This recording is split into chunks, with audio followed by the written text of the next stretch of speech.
Breaking news చూస్తున్నాం. తిరుపతిలో mystery మరణాలు. గాదంకి టోల్ గేట్ సమీపంలో కుటుంబ సభ్యులందరూ కలిసి బలవన్ మరణానికి పాల్పడ్డారు.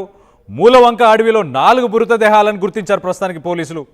పిల్లలను చంపి పూడ్చిపెట్టి దంపతులు బలవన్ మరణానికి పాల్పడ్డట్టు భావిస్తున్నారు పోలీసులు.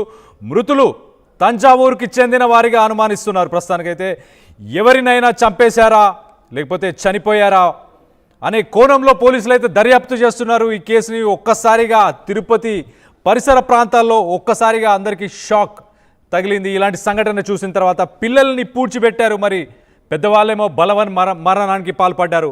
ఇది కొంచెం మిస్టరీగా ఉన్నది.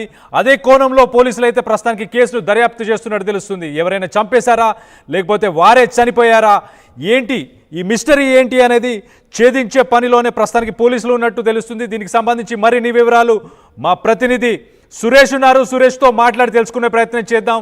సురేష్, అక్కడ సిట్యువేషన్ ఎలా ఉంది? పోలీసు దర్యాప్తు ఎక్కడి దాకా జరిగింది? తిరుపతి జిల్లా పాకాల సమీపంలో ఉన్నటువంటి ఫారెస్ట్లో 4 మృతదేహాలు ఒక్కసారిగా పెను సంచలనంగా మారింది. అయితే మనం చూస్తున్న ఏదైతే ఫారెస్ట్ ఈ ప్రాంతం అంతా కూడా దట్టమైనటువంటి అటవీ ప్రాంతం. అయితే నేషనల్ హైవే నుంచి కూడా ఈ యొక్క ప్రాంతానికి దాదాపు 2 కిలోమీటర్ల మేర డిస్టెన్స్ ఉంది. రావడానికి కూడా చాలా ఇబ్బందికరమైనటువంటి ఆ యొక్క అటవీ ప్రాంతం. అయితే ఈ ప్రాంతంలోకి భార్యాభర్త ఇక్కడికి వచ్చి ఒక చెట్టుకు ఊరేసుకున్నట్టు కనబడుతుంది. అదే రకంగా ఇక్కడ 2 ఏదైతే పిల్లల్ని కూడా చంపేసి పాతిపెట్టినట్టుగా కూడా పోలీసులు అయితే అనుమానిస్తున్నారు. అయితే ఈ కేసుకు సంబంధించి పూర్తి స్థాయిలో అయితే పోలీసులు దర్యాప్తు చేస్తున్నారు. ఇక్కడ క్లూజ్ టీం కావచ్చు, రెవెన్యూ అధికారులు, పోలీసులంతా కూడా చేరుకోవడం జరిగింది. అసలు వీళ్ళు ఎక్కడ చెందినవారు ఏమనేసని మాత్రం ఆ వివరాల సేకరించేటువంటి పనిలో పడ్డారు. అయితే ప్రాథమికంగా తమిళనాడుకు చెందినటువంటి వారిగా కూడా ప్రాథమికంగా సమాచారం అందుతుంది. అదే రకంగా ఆ యొక్క ఉన్నటువంటి ఆధారాల్లో ఒక డాక్టర్ స్లిప్ ఒకటి ఉంది. ఆ స్లిప్లో అతను ఈ యొక్క ట్రీట్మెంట్ ఏదైతే మానసిక స్థితి సరిగా లేకుండా గతంలో కొన్ని ట్యాబ్లెట్స్ ఇలాంటివి కూడా వాడినట్టుగా కూడా ఆధారం కూడా దొరికింది. అయితే ఈ యొక్క ఇక్కడ ఉన్నటువంటి ప్రాంతాన్ని పరిశీలిస్తే మాత్రం చాలా దట్టమైనటువంటి ప్రాంతం. ఇంత దూరంలో ఆ యొక్క పిల్లల్ని తీసుకొని వచ్చి ఇక్కడ పాతి పెట్టడం, వాళ్ళు ఉరేసుకోవడం, ఇది ఒక పెద్ద చర్చనీయాంశంగా పెను సంచలనంగా మారిందని చెప్పాలి. ఒకసారి మనం చూడొచ్చు, ఆ పిల్లల్ని పాతి పెట్టడానికి కూడా ఒక పార కూడా తెచ్చుకొని ఇక్కడ ఒక ప్రీ ప్లానెడ్గా వచ్చినట్టుగా కూడా తెలుస్తుంది. మనం చూడొచ్చు విజువల్లో కూడా ఆ యొక్క పార పక్కనే ఉన్నటువంటిది అనుమానిస్తున్నారు. ఇంకా పూర్తి స్థాయిలో అయితే పోలీసులు కూడా అనుమానం వ్యక్తం చేస్తున్నారు. అయితే ఆ చూడడానికి 2 కూడా ఇద్దరు పిల్లలను పాతిపెట్టినటువంటి విధానం కనబడుతుంది. అయితే అది పూర్తిగా కూడా దర్యాప్తు చేస్తే అసలు ఏముందన్నది కూడా తెలియాల్సి ఉంది. ఈ కేసు సంబంధించి మాత్రం అధికారులు, పోలీసులు మాత్రం పూర్తి స్థాయిలో ఇక్కడ దర్యాప్తు చేపడుతున్నటువంటి పరిస్థితి. అయితే ఇంత డీఫారెస్ట్లోకి ఆ యొక్క ఫ్యామిలీ ఇక్కడికి వచ్చి ఇక్కడ సూసైడ్ చేసుకోవడం అనేది మాత్రం ఇది ఒక పెను సంచలనంగానే మారింది. అయితే ఈ మృతుడి వివరాలు తమిళనాడు తంజావూరుకి సంబంధించినట్టుగా కూడా తెలుస్తుంది. అయితే దీనికి సంబంధించి ఏదైతే పూర్తి స్థాయిలో అధికారులు అయితే ఆ యొక్క క్లూజ్ టీం కావచ్చు, ఆ యొక్క టీం అంతా కూడా పూర్తి స్థాయిలో దర్యాప్తు చేపడుతున్నారు. ఇక్కడ కొన్ని అనుమానమైనటువంటి కొన్ని వస్తువులు కూడా సేకరించేటువంటి పనిలో పడ్డారు. ఇక్కడ మందు బాటలు, అదే రకంగా వాటర్ బాటిల్స్, కూల్ డ్రింక్స్ సంబంధించినటువంటి బాటిల్స్ కొన్ని ఇక్కడ లభ్యమయ్యాయి. వాళ్ళ చెప్పులు కావచ్చు, అనేకమైనటువంటి ఫోన్ కూడా, అంటే ఒక ఫోన్ కూడా దొరికింది, అందులో సిమ్ములు లేవు, ఆ ఫోన్ కూడా దొరికినటువంటి పరిస్థితి. అయితే మరొక 2 ఒక నోటికి ప్లాస్టర్ లాగే వేస్తే ఏ రకంగా ఉంటుందో అలాంటి 2 ప్లాస్టర్లు కూడా వేసినట్టుగా కూడా పోలీసులు గుర్తించారు.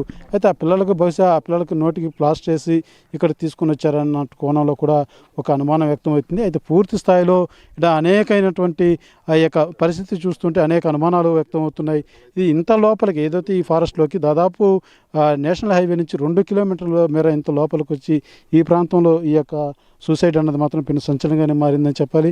దీనికి సంబంధించి పూర్తిగా మరిన్ని వివరాలు తెలియాల్సి ఉంది. పోలీసులు మాత్రం పూర్తి స్థాయిలో యొక్క దర్యాప్తు అయితే చేపట్టారని చెప్పాలి. అయితే వీళ్ళు ఏదైతే తమిళనాడు చెందిన వారు ఇక్కడికి ఎలా వచ్చారు, అసలు ఇంత ఫారెస్ట్ లోపలికి వచ్చి పిల్లల్ని ఇక్కడ చంపి వీళ్ళు సూసైడ్ చేసుకోవడానికి గల కారణాలు ఏమిటి అన్న కోణంలో మాత్రం ఇది ఒక ప్రశ్నార్థకంగా మారిందని చెప్పాలి. అయితే పోలీసులు మాత్రం ఈ యొక్క కేసు సంబంధించి పూర్తిగా దర్యాప్తు చేపట్టేటువంటి పనిలో ఉన్నారని చెప్పాలి. ఒకసారి మనం పోలీసులతో కూడా మాట్లాడేటువంటి ప్రయత్నం చేద్దాం. అంటే ఇప్పటికీ కూడా ఒక బాడీ వేలాడుతూనే ఉంది, మరొక మహిళా బాడీ మాత్రం కింద పడిపోయినటువంటి పరిస్థితి. ఇక్కడికంతా కూడా రెవెన్యూ అధికారులు ప్రతి ఒక్కరు కూడా చేరుకోవడం జరిగింది.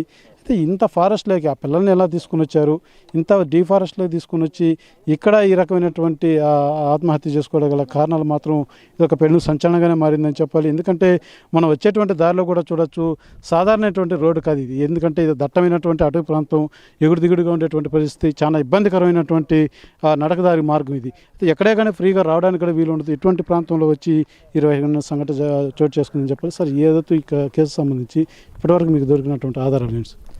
అదే తమిళనాడు వాసులుగా అనుమానం ఉంది, అది దర్యాప్తులో తెలుస్తుంది అనమాట. అంటే ఏ అనుమానంగా ఏమైనా లభ్యం? ఏం తెలియదు, ఇంకా ఇన్వెస్టిగేషన్ చేస్తున్నాం కదా. ఇప్పుడు ఇక్కడ ఎన్ని బాడీలు ఉన్నాయి సార్? బయట 2 ఉన్నాయి, ఇంకా ఆడ డౌట్ అది. రెవెన్యూ వాళ్ళు డాక్టర్స్ వచ్చినాక తవ్వినాక తెలుస్తుంది దాంట్లో ఉన్నాయి లేదా. అంటే పిల్లల్లాగా అంటే చూస్తుంటే ఒక పిల్లల్ని కూడా తీసుకొచ్చేనట్టు ఒక అనుమానం ఉంది, అది చూస్తే తెలుస్తుంది. చూస్తున్న పూర్తిగా పోలీసులు కూడా పూర్తి స్థాయిలో ఈ యొక్క కేసును దర్యాప్తు చేపడుతున్నారు. అయితే ఆ 2 బాడీలు, ఒక బాడీ మాత్రం మగ వ్యక్తి బాడీ మాత్రం వేలాడుతూ ఉంది, మహిళా బాడీ మాత్రం కింద పడిపోయినటువంటి పరిస్థితి. అయితే ఇదంతా కూడా జరిగి దాదాపు 10 రోజుల పైన అయినట్టుగా కూడా పోలీసులు అనుమానిస్తున్నారు. అయితే ఇంత ఫారెస్ట్లోకి అసలు ఎలా వచ్చారు, ఇంత ఫారెస్ట్లోకి తీసుకురావడానికి గల కారణం ఏంటి, ఇది ఒక అనుమానితమైనటువంటి ఒక ఆత్మహత్యగా కూడా పరిశీలించాల్సిన పరిస్థితి ఉందంటూ కూడా పోలీసులు అయితే తెలియజేస్తున్నటువంటి పరిస్థితి. అయితే పూర్తి స్థాయిలో అయితే దీనికి సంబంధించి అధికారులు మాత్రం ఇక్కడ ఉన్నటువంటి ఆధారాలన్నీ కూడా సేకరిస్తున్నారు. మరి కాసేపులోనే ఇక్కడ ఉన్నటువంటి ఏదైతే పిల్లలు అనుమానిస్తున్నారో అక్కడ పూడ్చిపెట్టినటువంటి 2 బాడీలు కూడా పిల్లలు అనేసి అనుమానిస్తున్నటువంటి పరిస్థితి నేపథ్యంలో ఆ బాడీలు కూడా బయట తీసేటువంటి పరిస్థితి ఉంది. అయితే పూర్తిగా ఇక్కడ నుంచి ఆ శాంపుల్స్ కూడా కొన్ని తీసుకొని తర్వాత ఈ బాడీలు కూడా మార్చిరీ కూడా ఏదైతే మార్చిరీ కూడా తరలించేటువంటి అవకాశం ఉందనేసి కూడా ప్రాథమిక సమాచారం అందుతుంది. తమిళనాడు చెందినటువంటి వారు ఇక్కడికి ఎలా వచ్చారు, ఈ నేషనల్ హైవే నుంచి ఇంత లోపల దాదాపు 2 కిలోమీటర్లు ఉన్నటువంటి అటవీ ప్రాంతంలోకి రావడం అన్నదే ఇది పెద్ద ప్రశ్నగా మారిందని చెప్పాలి. ఇంత లోపల వచ్చి చేయడం వల్ల అనేక